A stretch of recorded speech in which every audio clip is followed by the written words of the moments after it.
fired National Security Advisor Michael Flynn looks for an immunity deal to talk to Congress.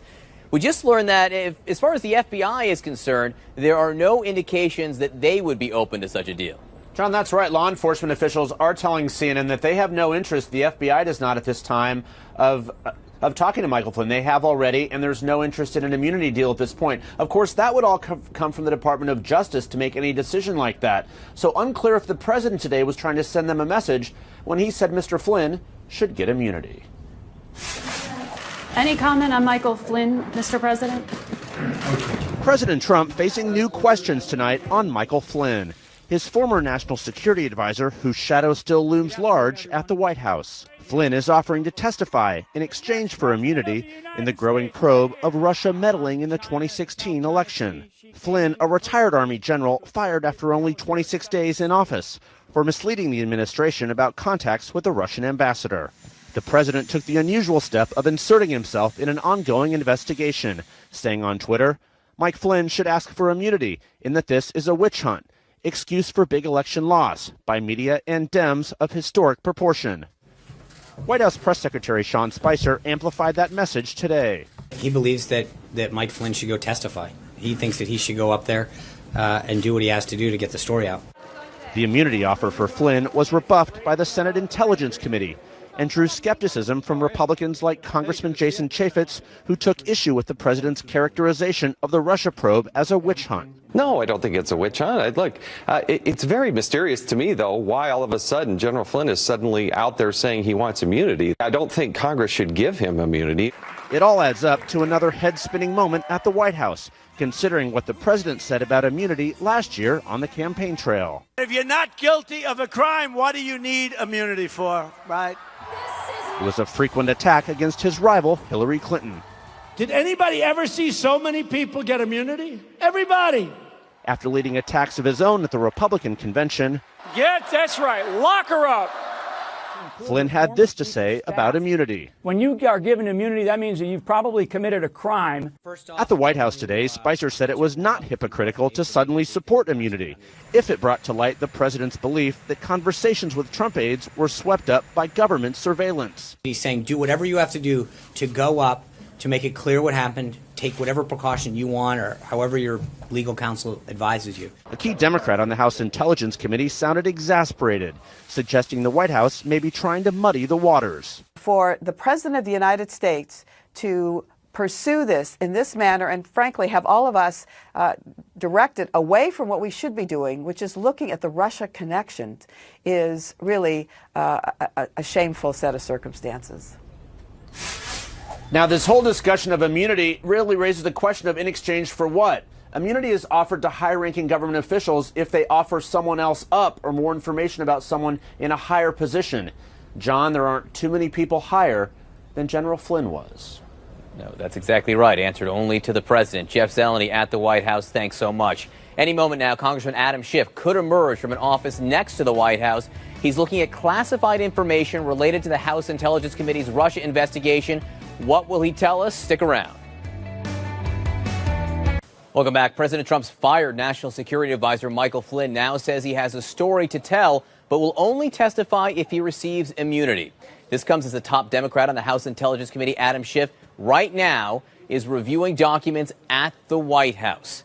Joining me, Democratic Congressman Eric Swalwell. He also serves on the House Intelligence Committee. Congressman, thanks so much for being with us. It's safe to say, given that Congressman Schiff is in the White House grounds, I think he's in the OEB right now reviewing these documents, we don't know what he's seeing, so I won't ask you specifically about what's in them, but I will ask you if you think it's a positive development that he's being invited to come look.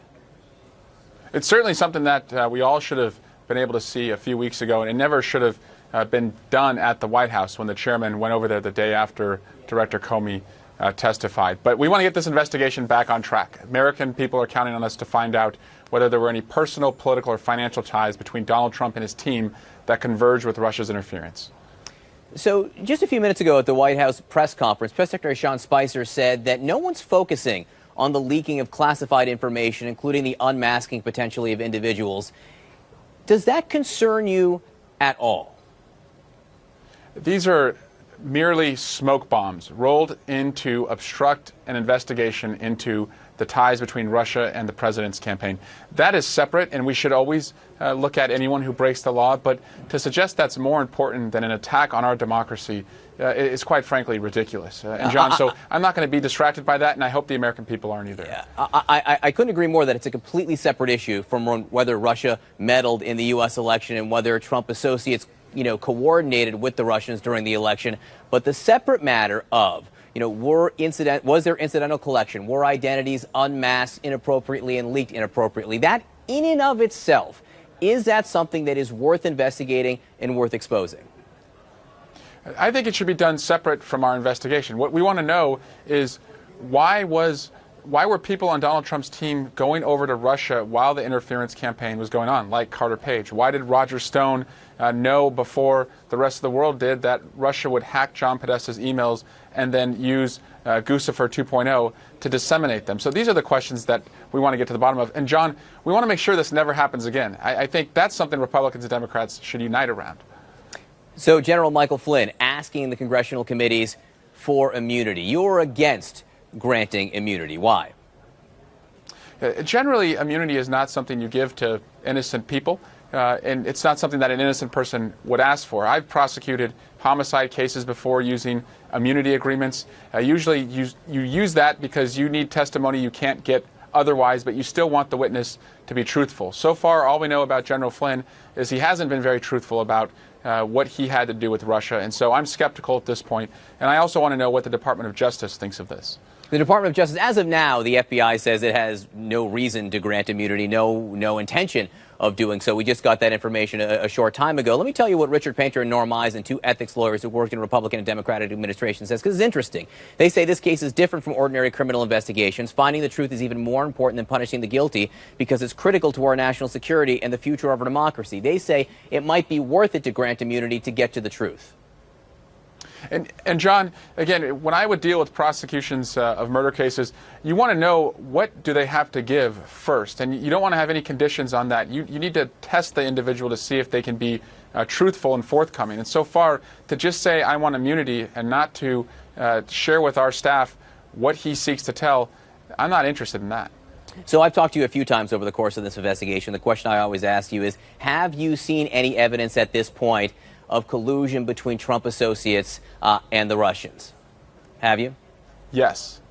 Unclassified, and there's classified. And I think the unclassified is almost as powerful, John. I mean, again, Roger Stone being able to tell the world that John Podesta's emails were about to be hacked before anyone else knew it, that is powerful circumstantial evidence. And DNA evidence, by the way, John, is also circumstantial evidence used in courtrooms across America. It can be just as strong as direct evidence. All right, you're not saying DNA evidence exists here, but I understand your point. Eric Swalwell of California, great to have you with us. We're about to lose your window, so I have to say goodbye. Goodbye, Congressman. My pleasure, John. All right. Should Michael Flynn be granted immunity? To find out as quickly as possible what's going on with Russia, we'll discuss more ahead. Right now, reading over classified documents that the White House just made available about links, they say, between Donald Trump's associates and Russia. At this point, the status of that Russia probe, not clear. I want to go to CNN congressional correspondent Sunil Tripathi live on Capitol Hill. Sunil, Congressman Schiff said that even after he sees those documents today, there'll still be a lot he doesn't know. That's right, John. Adam Schiff making it very clear that he still will have a lot more questions. Even before going into this meeting today, he issued a paper statement really critical of how this is essentially all going down, noting that he, in his words, doesn't have the appropriate agency representatives in there at that White House meeting today. So he says it might not even be possible for him to understand the full context of the documents that he's reviewing today. So essentially really blasting the White House for how this continues to unfold. House Intelligence Ranking Member Adam Schiff shuttling to the White House today to review classified information offered up by the White House. An invitation extended by the White House in this letter sent to the Intelligence Committees Thursday. But it's not clear if Schiff will be looking at the same classified documents shown to House Intelligence Chairman Devin Nunes. And Schiff, before his visit, sending a letter of his own back to the White House, expressing profound concern with the way these materials are being made available to the committee. Meantime, Chairman Devin Nunes faces continued fallout with new revelations about what he knows and how exactly he learned the information. First reported in the New York Times, a U.S. official now confirms to CNN White House staffers Ezra Cohen-Watnick and Michael Ellis are believed to be two of the individuals involved. But still unknown whether these two White House staffers were involved directly in showing Nunes the documents when he was on White House grounds last week, as he looked at the intelligence materials that he claims show Trump campaign aides' conversations were picked up in intelligence collection. Nunes today remaining adamant, a spokesman saying Chairman Nunes will not confirm or deny speculation about his source's identity, and he will not respond to speculation from anonymous sources. The White House staffer's involvement fueling even more questions about the independence of Nunes' investigation from the White House. I'm firmly convinced that the president and his aides concocted this and drew Devin Nunes into it, and he became, advocate and an abettor to what I think is an absolute fabrication. And even more criticism of the credibility of Nunes' claim that the information was brought to him by a whistleblower. To me, this looks like nothing like a whistleblower case. And again, I think the White House needs to answer, is this instead a case where they wish to effectively launder information through our committee to avoid the true source of the information? The White House today. We all found out, you, me, everyone else, that he was coming down here after he held a press conference with your colleagues to say he was coming down here based on stuff that he'd found that didn't have to do with Russia, that a whistleblower source had given him. Attempting to swat down the criticism. What he did, what he saw, and who he met with was 100% proper. Meantime, as the firestorm continues to grow around Nunes, Speaker of the House Paul Ryan is facing increasing questions if he still stands by the chairman. A spokeswoman saying today the Speaker doesn't know the source of the disclosure to Chairman Nunes. The chairman has the Speaker's full confidence. And as all these questions continue to swirl around him, since the House is not in session today, Chairman Nunes is back at his home district in California. At this hour, he is appearing at an event in Fresno. He himself has been very silent in all of the day's developments today, John. So we'll see if this comes up. John. All right, Sunlen Servati, thanks so much. Joining me now is Republican Senator James Lankford of Oklahoma. He serves on the Senate Intelligence Committee. Senator Lankford, thanks so much for being here. Let me ask you right off the bat here. Do you support granting immunity for General Flynn? I'm going to let the chairman of the committee be able to make that decision as we walk through the process. Obviously, we want to be able to hear from General Flynn. We think he has something to be able to contribute to the conversation. The other witnesses that we've reached out to, all of them have voluntarily agreed to be able to meet with us.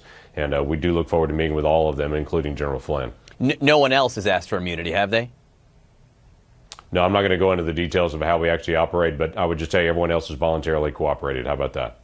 I'll take that for as a yes, even though you didn't exactly say it that way. General Flynn and President Trump both repeatedly suggested during the campaign that if someone is granted immunity, it suggests that they committed a crime. Do you agree with that characterization?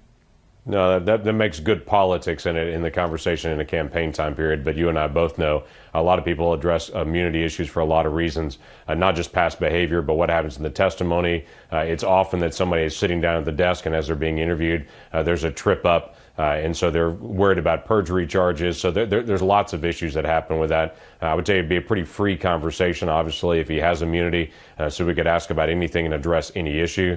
But we'll see where that goes in the days ahead and what the agreement is.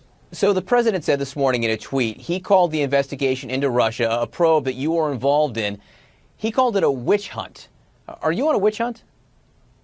No, we're not on a witch hunt. Obviously, we're out to get the facts, and I would say it's beneficial to the White House and to the American people to get as many of these facts out as fast as we can possibly get them out, to make sure that we take the facts wherever the facts go to get it resolved, because at the end of this, we're going to put out a bipartisan report from the Senate Intelligence Committee after we go through literally thousands of pages of documents and background of highly classified documents, a lot of different interviews. As we finish this investigation, we'll put out this bipartisan report. There'll be reporters like you and others that'll say, did you ask XYZ? We need to be able to answer yes, to be able to show we were thorough in the process and to get it out so we can settle this one way or the other. I listened to your hearing yesterday, and it was fascinating. Some serious information in the serious discussion about Russia trying to get involved, trying to meddle in elections all over the world, including this election. It's a very serious matter. Does it help focus the attention of the American people on it when the President of the United States calls this quest a witch hunt? No, I think everyone's going to realize for what it really is. We've got another election coming up 2 years from now. The president wants to make sure that Russia stays out of it 4 years from now as well. This is what Europe has dealt with for a very long time. We have not paid attention to it and said it's over there. For whatever reason, Russia decided to engage with us, and they decided years before this election that they were going to ramp up and try to engage in this. The way that they actually prepared for it and the things that they laid out in the process, it was clear they had planned to be involved in this election for a while. So the key thing for us is how do we fight that off next time to make sure the American people have all the facts that they need for a future election, that we're able to confront a Russia and to be able to make sure that they understand clearly what our cyber doctrine is. Right. And when they cross the line to be able to engage in our elections, it's over the line. So CNN has confirmed the two White House staffers helped House Intelligence Chair Devin Nunes get access to, quote, the troubling information, as he described it at the White House last week. So Chairman Nunes and the administration, they have not issued a denial of this. I know you don't want to comment on the House investigation. I'm not asking you to comment on the House at this point. I'm asking you to comment on how the White House has handled it, given how its staffers provided this information. Do you think they've handled it well? We asked the House weeks ago, or the White House, that is, weeks ago, to be able to give to us any documents that they had leading to any accusations that were in the public. We're gathering all documents of everything related to this.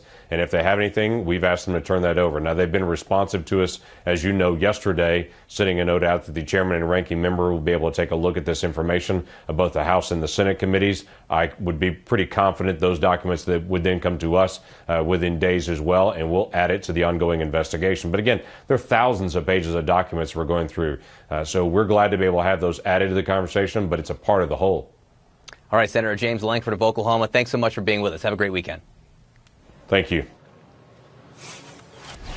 All right, welcome back to The Lead. Let's stick to politics. On the panel today, CNN senior political commentator David Axelrod, who was senior advisor to President Obama. Also with me, CNN senior political analyst David Gergen, who was an advisor to Presidents Nixon, Ford, Reagan, and Clinton.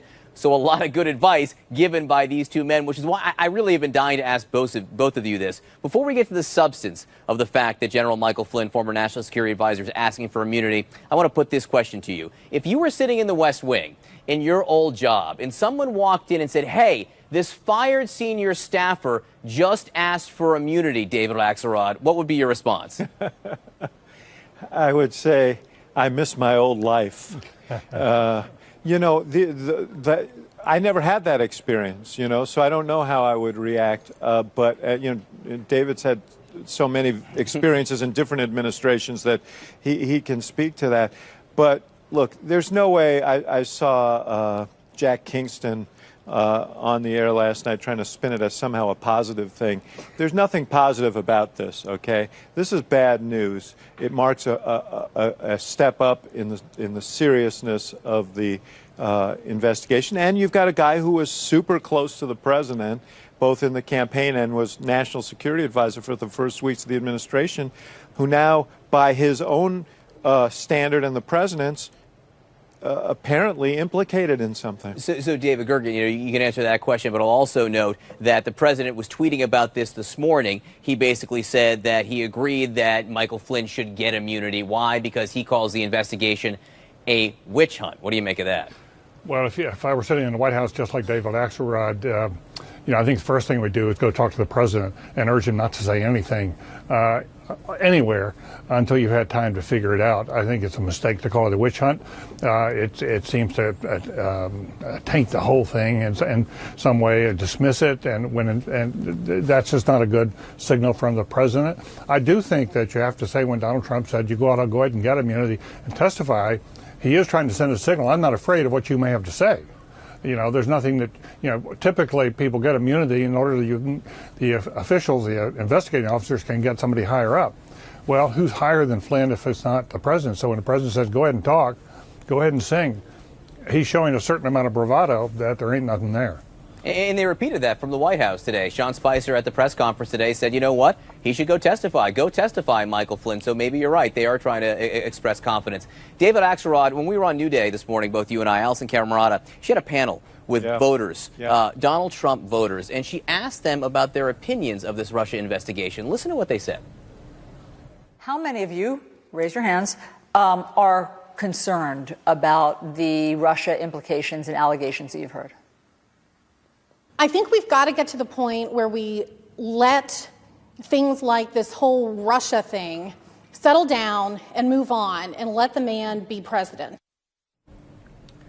So, Axe, no one raised their hand and said they were concerned. And those Trump voters said, they care about other things more. They think it's a distraction. Yes. It's fascinating. Look, I think there's instruction in this. I think his base is sticking with him. This same group, as another part of this interview, gave him mostly all A's for his performance so far. And I actually think, leaving the policy aside, which I think has real problems, his stepping out on trade this afternoon and announcing a very aggressive trade order, or two of them that he was signing, that will get us into some contretemps with the Germans and others, probably plays much more to this base than any concerns they might have about this particular story. Which gets me to an obvious follow-up, David Gergen. Why then keep on fueling the fire here, which the president is doing by tweeting about it this morning with General Flynn saying go get immunity because it's a witch hunt? Why play these games that they're playing with Devin Nunes and White House staffers? Doesn't that draw focus back to Russia when obviously your base it wants to see something else? Well, it's an interesting question whether it draws attention back to Russia or whether it creates a fog bank around the Russian investigation. And you may have, if there's a fire there, they may want to create, and I think they are working to create a lot of clouds around it so you can't really see the fire very well. But I do think David Axelrod is right. The trade issue plays very well to that base. But I must tell you, you cannot continue to count on the base being there if things get more and more serious. If it looks like if somebody gets indicted that's close to the president, if something like that appears, or there's some report that comes from a bipartisan committee headed by a Republican saying there really was collusion that we believe, there's circumstantial evidence, that can wear away your base. I was there when Nixon held his base. I was there for a fairly long time. And even during the anti-war rallies and outbreaks during the early 70s, Nixon won by a massive landslide in 72. So, but that base disappeared on him over time. And you have to be aware of that in the White House. You can't sit there complacently. So, David Axelrod, of course, the big question here gets to Donald Trump's relationship, the president's relationship with Russia, and was there collusion during the campaign?